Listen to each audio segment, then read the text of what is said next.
Aucun navire ni port espagnol n'était en sécurité lorsque le redoutable pirate Barbarossa, allié du puissant empire ottoman, naviguait en haute mer. Depuis sa base d'Alger, en Afrique du Nord, Hayreddin Barbarossa terrorisait la Méditerranée occidentale dans la première moitié du XVIe siècle.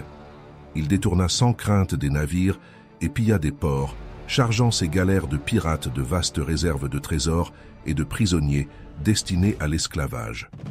Pourtant, Barberousse était bien plus qu'un soldat de fortune. C'était un guerrier habile doté d'un instinct politique qui l'a amené à fonder un royaume prospère, allié à l'empire islamique des Turcs ottomans et à défier activement l'un des monarques les plus puissants d'Europe chrétienne, l'empereur espagnol Charles V.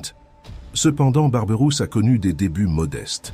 Il est né sur l'île grecque de Lesbos, fils d'un renégat chrétien qui avait rejoint l'armée ottomane. Horus, le frère aîné de Barberousse, fut le premier à prendre la mer en quête d'aventure. On ne sait pas si Horus a rejoint la puissante marine ottomane ou un navire marchand, mais en 1503, son navire a été attaqué et capturé par les chevaliers hospitaliers, un ordre militaire chrétien alors basé sur l'île de Rhodes dans l'actuelle Grèce. Horus a passé 2 années terribles comme esclave de galère sur l'un des navires des chevaliers, mais a finalement réussi à s'échapper. Retrouvant son frère, il s'installe sur l'île de Djerba, au large de la Tunisie. L'endroit était un véritable repère de corsaires et ils rejoignirent leurs rangs avec enthousiasme.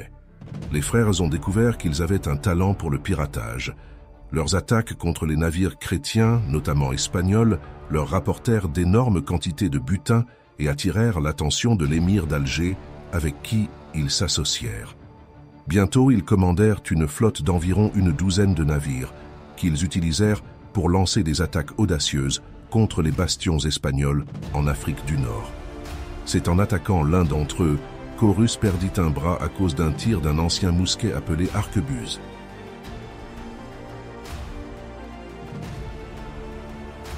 Horus avait commencé à rêver de devenir plus qu'un simple pirate. Il voulait diriger son propre royaume d'Afrique du Nord.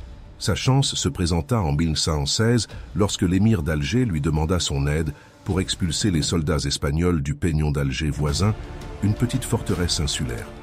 N'étant pas homme à laisser passer une occasion, Horus a établi son règne dans la ville d'Alger, se débarrassant de l'émir qui s'est apparemment noyé alors qu'il prenait son bain quotidien. Horus se fait alors proclamer sultan à la joie de son frère et d'une armée grandissante de partisans.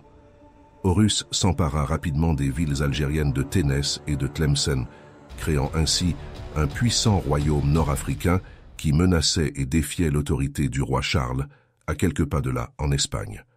La réaction espagnole ne se fait pas attendre. En 1518, une flotte partit du port d'Oran sous contrôle espagnol et des soldats prirent d'assaut Tlemcen. Horus s'est enfui pour être retrouvé caché dans un enclos à chèvres où un soldat espagnol l'a d'abord transpercé puis décapité. À Alger, Barberousse prend la tête du mouvement. Face à la pression espagnole renouvelée, Barberousse fit preuve d'astuce politique et chercha l'aide de Soliman le Magnifique, le sultan islamique du vaste empire ottoman centré à Constantinople. Soliman lui envoie 2000 janissaires, l'élite de l'armée ottomane. En échange, Alger est devenu un nouveau Sandjak, ou district ottoman, ce qui a permis à Barberousse de poursuivre sa piraterie tout en conquérant des places fortes supplémentaires. Néanmoins, la principale menace restait à ses portes. Les Espagnols occupaient toujours le Peñon d'Alger. En 1529, il bombarda la garnison pour qu'elle se rende avant de battre à mort son commandant. La renommée de Barberousse s'est répandue dans tout le monde musulman. Des corsaires expérimentés comme Sinan le Juif et Ali Karaman viennent à Alger, attirés par la perspective de faire fortune. Mais Barberousse s'est battu aussi bien pour la politique que pour la piraterie. Lorsque le grand amiral génois de Charles Quint, Andrea Doria, s'empara des ports de la Grèce ottomane, Soliman convoqua Barberousse, qui répondit rapidement à l'appel. Pour impressionner le sultan, il chargea ses navires de cadeaux luxueux. Tigres, lions, chameaux, soie, draps d'or, argent et coupes d'or, et 200 femmes esclaves pour le harem d'Istanbul.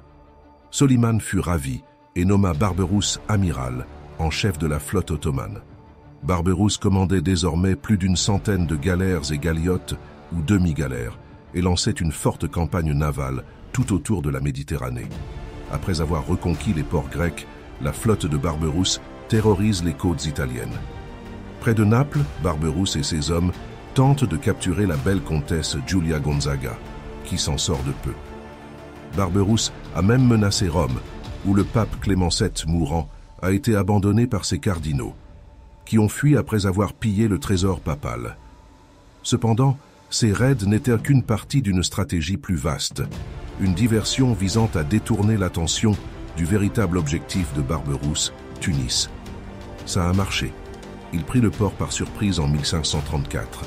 Cependant, le succès de Barberousse fut bref.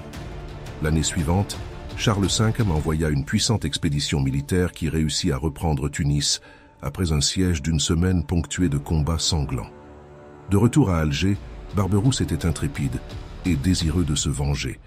Il a navigué vers la Méditerranée occidentale et, à l'approche de l'île espagnole de Minorque, ses navires ont hissé des drapeaux capturés sur la flotte espagnole l'année précédente. La ruse lui a permis d'entrer dans les ports sans encombrer.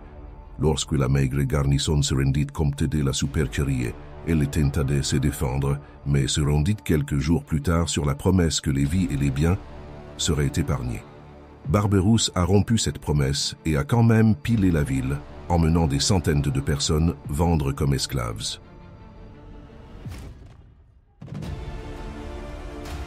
Au cours des années suivantes, Barberousse, commandant désormais 150 navires, attaqua tout le long de la côte chrétienne de la Méditerranée.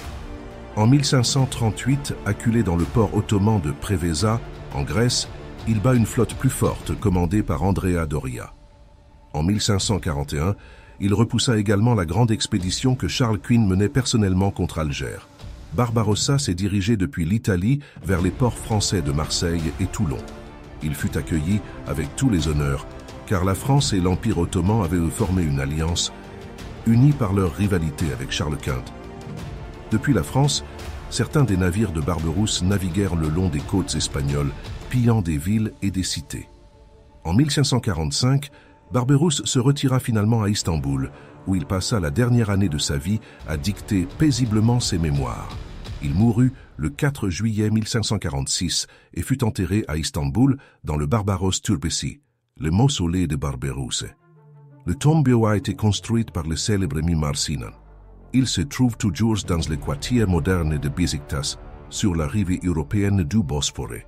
Pendant de nombreuses années, aucun navire turc n'a quitté Istanbul sans rendre un salut honorifique à la tombe du marin le plus redouté du pays, dont l'épitaphe dit « Du conquérant d'Alger et de Tunis, du fervent soldat de Dieu de l'islam, le Capoudan Khayreddin, sur qui repose la protection de Dieu ».